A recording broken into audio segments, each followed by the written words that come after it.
Hello, আসি চায়নাতে, চা খাচ্ছি। তো এই জিনিসটা দেখে আমার কাছে মনে হলো এটা আমাদের দেশে কেন, পৃথিবীর সব জায়গায় চলতে পারে, এটা অনেক জায়গায় অলরেডি আছে। জিনিসটা হচ্ছে, দেখেন এই যে চাটা আছে, চাটার চা পাতাটা হচ্ছে এটার ভিতরে।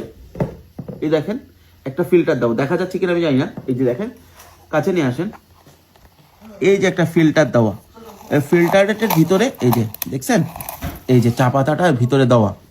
আর এই যে হচ্ছে চা, এখানে শুধু গরম পানি দিলেই এই ড্রিঙ্কসটা রেডি হয়ে যাচ্ছে। তো এইটা আপনারা আমাদের দেশেও কিন্তু করতে পারেন। আমাদের দেশের চা পাতাটা আবার আলাদা, চা পাতা একটু আদা এরকম ভিতরে শুকনা আদা দিয়ে রাখতে পারেন, রেডি করতে পারেন।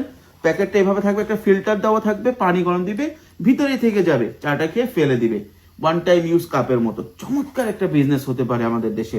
একটু এক্সক্লুসিভ হবে, একটু প্রিমিয়াম করতে হবে, কারণ ওটা প্রিমিয়াম কোয়ালিটি এবং প্রিমিয়াম ক্লায়েন্টের জন্যই করতে হবে। এটা বাল্কে করাটা বেশ টাফ হবে, কারণ এটা কিছুটা আমার মনে হয় সাধারণ যে দামে চা বিক্রি হয় তার থেকে একটু এক্সপেন্সিভ হতে যাচ্ছে। Thank you.